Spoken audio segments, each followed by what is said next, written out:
listening to Shoot It Now, your weekly podcast about indie filmmaking and big budget films with award-winning filmmaker Craig Newland. And welcome to another Shoot It Now podcast. My guest started his filmography back in 1998 with a short film, and since then has gone on to direct episodes of Law and Order, Downton Abbey, Dracula, The Level, The Punisher, Altered Carbon, and his feature films include Set Fire to the Stars, A Kind of Murder, and his new film 6 Minutes to Midnight, starring Eddie Izzard and Judy Dench. Andy Goddard, welcome to Shoot It Now. Hey, very happy to be here. It sounds like a busy list, and of course I haven't even mentioned the Amazon Prime series Carnival Row, which we will get to very shortly, but you are coming to us from Prague where you're filming Carnival Row. First off, though, what drove you into filmmaking and how did all of that start off for you? I guess I was probably an art school dropout going back. This would be like the late 80s, I guess. I think I left school kind of 85, 86. And then I went to art school in Aberdeen. And after about a year, I kind of dropped out. And then I spent like a few years kind of in the wilderness doing all sorts of different jobs. And I guess in retrospect, I was probably a little immature. I was an island boy. I grew up on the Isle of Skye in northern Scotland. So I guess the big city and the wider world was kind of new to me. And I guess there was a kind of naivete, a kind of arrested development. I went to art school with perhaps romantic ideas about joining a band. You know, I was very into music. And so all my heroes, Roxy Music, The Clash, David Bowie. There was this rich history, you know, Mark Bolan. And I think I kind of bought into that myth and that idea. But I always loved movies and I always loved storytelling. And I think one of the things when I finally got my act together and I studied film photography and television at Napier University in Edinburgh, I was on the photography side, which I enjoyed, but a lot of my work always had a narrative to it. I was doing audio-visual work, or my photography was always sequential. And I love the power of the still image, but I was always hovering around the margins of the film side. And I was always moonlighting onto helping out on the move and image side. And I guess it's just a natural progression that when I left college, pursued a film career. Me and my brother grew up, you know, with a love of stories. I have very vivid memories of watching Clint Eastwood spaghetti westerns and growing up with a real love of them. And I have a very sort of ultra vivid memory of that. But I never knew how do you get into that world. To me, it felt like saying you wanted to be an astronaut, you know, to saying I wanted to be a film director. I was always shy about raising my head above the parapet. So I guess when I did finally get an opportunity to make a short film, there was probably a sense of making up for lost time, and I seized it with both hands. So let's now jump all the way to now with 6 Minutes to Midnight, which is your latest film. It's a Hitchcockian period war spy thriller, a fascinating cross-mix genre set in a great time period, and it's a great character-driven story, your film. It has a great cast with Eddie Izzard and Judy Dench. It's very much, as I understand it, Eddie's story, I think. How did the project come to you? Well, once again, I was working with Kellen Jones. Kellen co-wrote it with Eddie and myself. The project had about, you know, a year to 18 months history with Eddie and Kellen. And basically, Eddie was the architect of the project, and he grew up in Bexhill-on-Sea, which is this coastal town in the southeast coast of England. And in later life at the Bexhill Museum, Eddie discovered a school badge there, and the badge was really the beginning of this project. And there was a simple school blazer badge from a girls' school that was in Bexhill-on-Sea in the late 1930s. And on the school blazer badge was the Union Jack and the Nazi swastika. And this obviously set bells and whistles on Eddie's head in terms of how can this be? This kind of truth is stranger than fiction footnote in our fairly modern history. That this school existed, that in the 1930s, on the cusp of World War II, there really was this English school whose students were effectively German daughters of the Nazi hierarchy. And that fascinating nugget was the springboard for this story. So the foundations of the idea are based in truth. As the project developed, I think Eddie's love and my love and Kellen's love of 1930s and 1940s wrong man thrillers in the kind of the Ealing Hitchcockian flavor we sort of married that to the foundation of the true events of the story. So it all began with Eddie, and then the triangle of Eddie, Kellen, and myself. And Andy, tell us a little bit about that writing process. How did that all work? Because as you mentioned, Eddie was one of the writers, Gillen was the other. How did all that mash up in terms of getting your voice heard through the screenplay? I think the heart of it was always Eddie. Kellen did a lot of heavy lifting in the early stages. And when I came on board, I loved the potential of the project, but there was certain scriptorial things I wanted to move around. And there was certain things objectively I felt that we could develop further. It was wonderful working with Eddie. He's so generous, he's so giving, and I really wanted to sort of serve this project as best I could as a director and a writer, because it was such a labor of love for Eddie. So yeah, it's I guess part script editor, being an objective voice and questioning if we were taking certain story events down the right route, how the whole narrative was holding together. Obviously, and working in conjunction with Lionsgate, Kellen and I would sort of tag team the writing. Then we'd show it to Eddie, and he would throw in his 10 cents. It was a very organic process that continued all the way through the shooting, and we were tweaking and modifying the script right throughout the shoot. Yeah, it's a very organic process, and I guess Kellen, being an actor, he has an ear for dialogue, and I felt confident that on the back of Set Fire to the Stars, this is like the right project for us. And it was great. We became sort of the three amigos, and I guess there came a point where Eddie had to put on his acting hat, I had to put on my director's hat, but we always knew that Kellen was always around as a writer if we needed to tweak things or nudge things left or right. So I understand that Eddie knew Judy Dench. Was that how she ended up coming into the project, through Eddie? Yes, it was. There was a list of one for the role of Miss Rockall, the governess of the school, and that was Judy. It was a kind of magic wand wish list, and I thought, can we really get Judy? But on the back of the Stephen Frears, Eddie had worked with Judy on Victoria and Abdul, Stephen Frears movie, and even prior to that, Judy knew Eddie. She big fan of his comedy shows. She would go and see his stand-up shows. Eddie told me that she would write messages on banana skins and have them sent to him backstage. They've got this wonderful sort of bond together. And he had kind of pictured the project, I think, when he was working with her on Victoria and Abdul. He had spoken about this girls' school, and she didn't let us down. She was magnificent. And the Zig Heil, what an image that was in the film. And I don't know why it shocked me so much when I saw it. Probably because it was Judy Dench, this iconic actor, raising her arm and doing it. And he, as a filmmaker and writer, when that was written on the page, as a director, it presents itself as a provocative image in your imagination. But then when you film it, it elevates and it goes to a higher plane, or at least that's the way that I imagined what was happening with that particular moment. Is that what happened with you in terms of when you actually filmed it and you saw it? Yeah, you're absolutely right.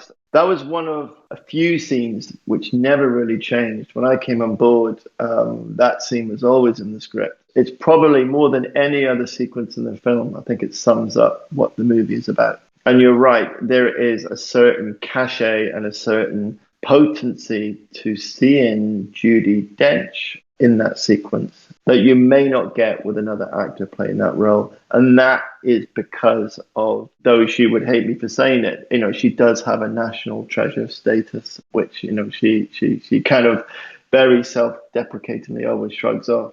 There is a certain relationship between the audience and Judy, I think, just based on her body of work and how long people feel that they have known her and loved her. And so I guess seeing that, there is something meta about that moment in terms of our understanding of Judy's persona.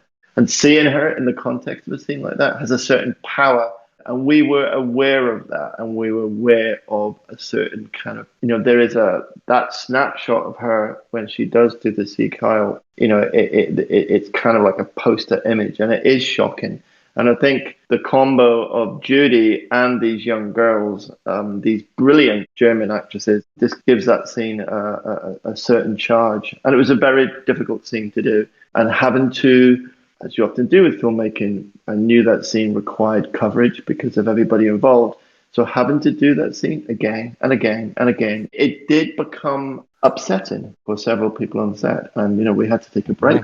And I think we're always aware, which is one of the things that we were attracted us to this film, was it's a period thriller and we want to entertain, but at the same time, we are going through a period in our history that where some of the uglier elements of the 1930s seem to be with us again. We were holding up a mirror to some of the things that are going on today. And so that scene, more than any other, I'm very proud of that scene. It's immensely powerful. And it's the scene that sums up what our hero is fighting for.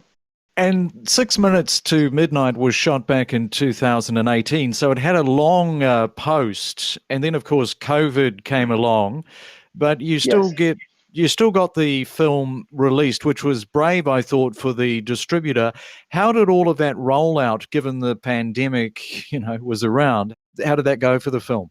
Yeah, I think we had quite a long post-production. We had some pickups. And as I recall, by Lionsgate, I think we were going to have a theatrical release. I think it was early last year. So yeah, like many, many films, like many shows, we've been on ice for a long time. And we've had this kind of delayed, postponed. It's reduced our theatrical, obviously with everybody self-isolating and lockdowns. But at the same time, I guess, streaming platforms are very much, it's the future. We were just relieved and thrilled that the film finally had an opportunity to find its audience, be it streaming or be it in, the more marginalized theatrical that we did get. But yeah, it was frustrating having to wait and wait and wait and wait. And when it finally did come out, it was just great doing the press. And Eddie has been such a fantastic ambassador for the film. And Andy, I'd like to bring into the conversation your cinematographer, Chris Seager, who is a two-time BAFTA winner. Chris, welcome. Thank you. Nice to be here. You worked with Andy as a cinematographer for 6 Minutes to Midnight. I'm always fascinated by the amount of cineas who either come through from an art degree or a photography route. And I think it was your art school where it all sort of started to work for you. Is that correct? Yes, it was. I mean, we're going back in history here. I started off studying photography, and then I just found photography I enjoyed it. I mean, I kind of love photography, but I just found that the people who were doing photography were a bit kind of insular, but just not really kind of my type of guys. And down the other end of the corridor at the art college was the film and TV section. And in those days, they were edited on the Steenbeck, and you could hear the noise of the sound going back and forth, kind of the sound going backwards as they wound the film back.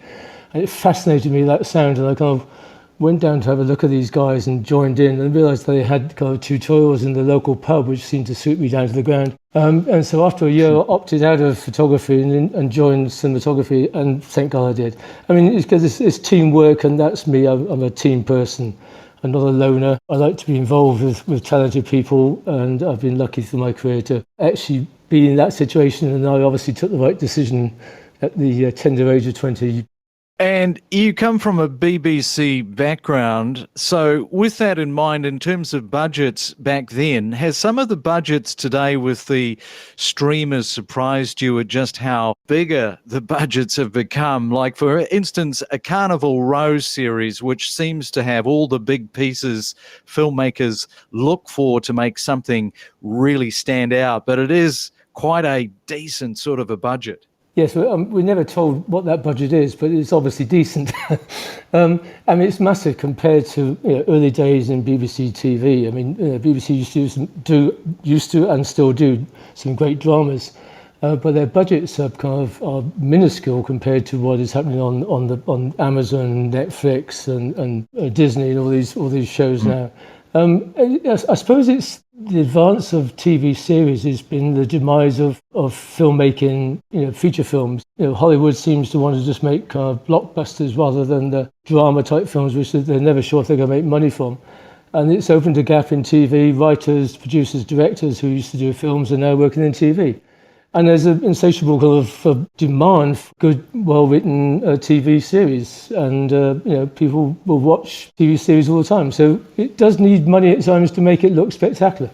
And I know a lot of people in the industry are wondering whether the high-budget bubble is going to burst. What do you feel? It's an interesting question, that.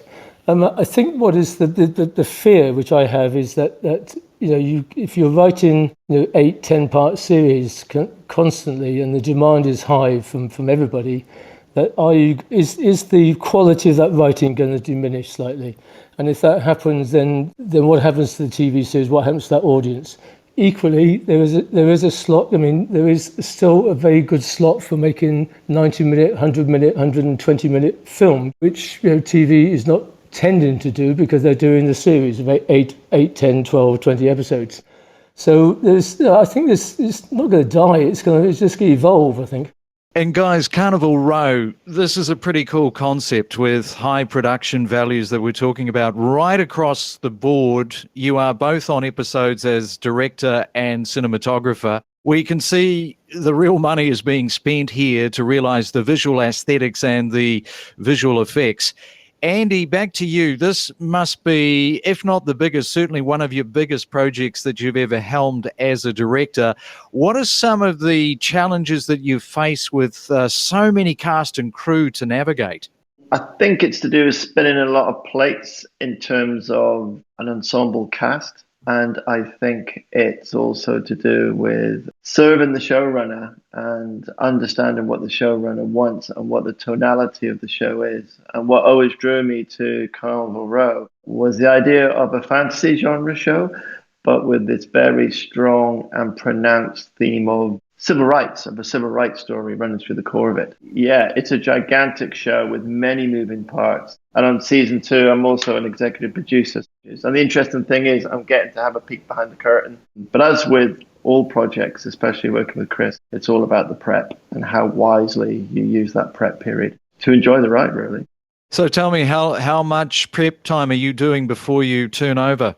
It's about a month's prep, roughly, Yeah, Chris? it's about 5 weeks, yeah. Yeah. The first series, I think, was longer for the beginning of the show, which we didn't do, but there was probably 6 weeks to get it going. But yes, 5 seems to be it. I mean, it's always, it seems like 5 is going to be enough, but then you kind of start rushing through it and think, oh my God, we need more time. But we seem to somehow get it all together, and it's a fun thing to do. It's fabulous. And tell me, how much bigger has it got? Like, Andy, obviously it's got bigger for you because you're on the producing side. How much bigger has season 2 become since season 1? It's expanded in terms of the vision, in terms of the world building, I guess. We're seeing beyond Carnival Row. I mean, I think when audiences see the first episode, it's next level stuff. I mean, it's, like Chris was saying, just how things have evolved over the years with television. This is on a widescreen cinematic level. The scope and the ambition, and I guess the marriage between VFX and SFX and production design and Chris's cinematography. Yeah, it's a very, very impressive thing. I think as well as the world building, I think there's a bigger sort of VFX muscle this season in terms of realizing that world and expanding that world. Well, because if you're saying that the visual effects has expanded, I had a look before we came on air and took a look at the IMDb list of visual effects. That is as long as your arm. That's about as long as it gets on anything. So if it's gone up since then, that's pretty impressive. Oh, for sure. It's, Chris and I stand on the shoulders of many, many, many, many talented people involved in the show. And it has a lengthy post-production period because of the onus on VFX. Yeah, I'm very proud to be part of the show. Working with such talented people, it's a real collaboration. And Chris, working on a big Amazon Prime production series like Carnival Row, you've had experience on another series, the Game of Thrones, which I think a few of our listeners have heard of, where there are different DPs for different episodes. Each cinematographer will add their own flavour, but the lens package tends to stay the same. Most DPs will look at each other's dailies to get a sense of what's happening. Is that how you sort of operate on a big series like these two? Yes, exactly. I mean, on the series 1 of Carnival Row, I came after Tony Miller, who was the DP doing the episodes before me. And we often looked at each other's, I looked at his dailies, and we asked questions about his lighting, what his lighting plot was, how hard his light was, how soft it was, what filters he was using. what gels on the lights, and what lenses, what was his favourite lenses, what lenses did he use the most of, all these things actually. And so it goes into that kind of memory box, and sure, you do your own thing. I mean, I think it's interesting how I look at other people's work. I always look at other people's work and think, I can't do that. and then you kind of, then you realise that of course you can, but it's like a fear factor which I quite enjoy. It is a team effort, of course it is. I mean, every DP will put his own footprint onto it, I suppose. I mean, I do the same. I mean, I look at my work and it is slightly different to other people's work. At the same time, the studio hasn't really kind of said this is what we want. I think we did a lot of testing beforehand, and they were happy with what we tested and suggested various things, and they like the lens package we have. We're free to go and do it really with a director, and off we go. Talk a little bit about that lens package, what it is and what the camera is that you're using. Well, I inherited, when I worked with Andy on the first series, we did episode 5 and 6. So we walked into a kind of predetermined package really, which was the Arri Mini, we shoot in widescreen. And then we had the Arri Master Primes, which are solid, robust lenses, which are very true, typically kind of Zeiss kind of Arri kind of engineering. They are a solid lens, they're very sharp, they have a good contrast level, and there's not much distortion. I mean, some of the lenses have much more distortion, and people like distortion these days because of the sharpness of digital cameras. They want to make it kind of go back to like the early days of filmmaking. So, but I like the package. It gives depth, it gives some warmth, and it's a nice lens package to have. How many people have you got working around the camera with you? I don't know all their names. No, I do. Obviously, an operator. I kind of took that decision some years ago now. I just feel that lighting and operating, I really used to enjoy operating. Got a great buzz from it, but operating is much more of a mechanical art. You have to spend a lot of time getting it right. Big sets where I have to go from pre-light and kind of arrange things. I just think it's a better use of my kind of skill to kind of be as the cinematographer in charge of the lighting and the camera style as well, but have a good operator who can work with Andy and me, and we can collectively get a good shot. So there's operator, a top focus puller. You have to have with digital cameras, the depth of field, with thin depth of field. So a really good focus puller, which we've got. Dan is fantastic. A good grip team, which is 5 or 6 people.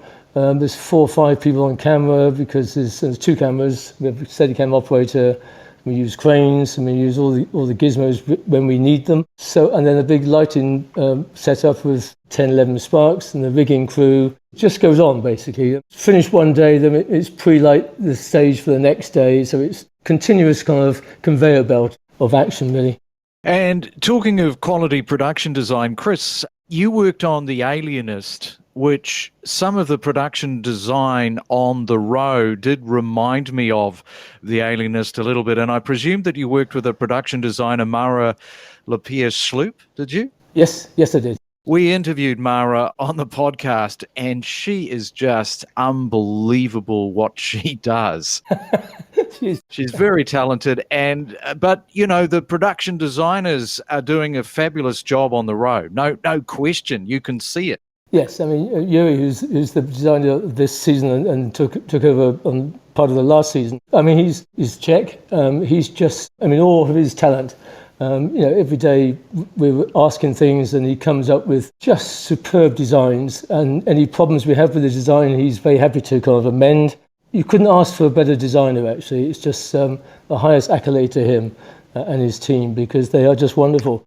I like the way that it is lit. It's not overlit, and you obviously get distortions of when you're watching it on different devices, which, it's just a problem these days. But I would rather see something that's a little bit under than a little bit too blown out, as a result of the device, not through any way that the cine has set the look of it up. Yeah, I'm happy with the look, actually. I mean, unfortunately, I don't get to go and do the timing because that's all done in LA. The way this show works, it's all, post is all taken over in LA. That's, kind of final editing and also the look of the show. I have long conversations with Alex, who's the post-production supervisor, producer, And we get on fine, and I make notes on on the edited shots. So the colorist and him, when he's going through the timing, hopefully adhere to what I'm asking, and most of the time they do actually. I'm pleased with the look. I mean, it's funny. I was interested. I was looking at episode 5 and 6 last night, just to kind of remind myself what we shot in the first series, because we're now obviously into the second series. I've changed the style slightly. I mean, it evolves. Everything evolves. I think the way Andy directs is changed. You go to the next step. You push each other a bit more, and that clearly happens in my work, because I don't want to just repeat the same thing. It's just let's make it evolve. Let's push it into a different direction. But yes, I enjoy the lighting. I look back at stuff I've lit and what I'm doing now, and I'm proud of it. I like it. Other people might not, but I like it. Oh, good for you. And when you say that some of the things that Andy is doing has changed in this series, what are you talking specifically about? Well, I think we've both got more experience as we've come along. When we first started this show some years ago, this was our biggest show probably both of us had done.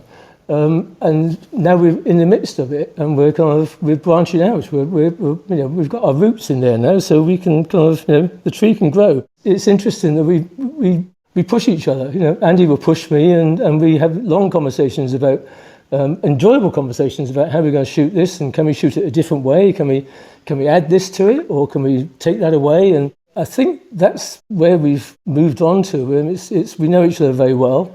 We're good mates, and Andy's a talented director, and it's a pleasure to work with him.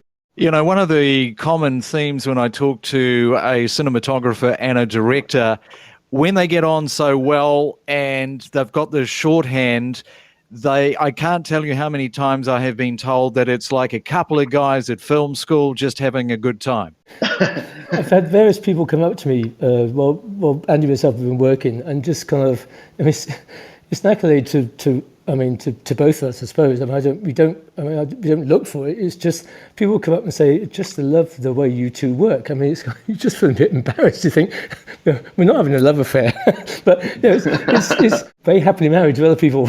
But it is very enjoyable, and I think it has a knock-on effect on the rest of the crew, because people. It can be tense filmmaking, and of course it is. We're up against time schedules and things like this, and it is when you can see that people at the top are being creative, enjoying it, and wanting it to work. And I think it makes other people around you equally be able to put their input in, which I think is important, and also to enjoy it. And I think the end product becomes better. Well, I can speak for everybody that's listening. Everybody will have the same idea that I do, and that is that you guys are setting the tone, and without even stepping onto the set, I already can gauge by talking to both of you that it's probably quite a warm and open set, and everybody loves the way that you guys are working together, and that just rubs off on everybody. Yeah, I'm sure it does. I'm only as good as my team around me, and without a team which are helping me, then I don't look very good, and they make me look good, which is good. Yeah, I totally agree. And Andy, great to talk and find out more about you as a filmmaker, and certainly looking forward to your next project. And thank you so much for coming on to Shoot It Now. Well, it's been tremendous. Thank you so much. And Chris, likewise, what a great insight for our cinematographers and crew around the camera to share some of that knowledge that you've imparted. And thanks for coming on to Shoot It Now as well. It's been a pleasure, absolute pleasure. You've been listening to Shoot It Now with Craig Newland, your weekly podcast about all things behind the camera and in front of it. Until next time, have a great week.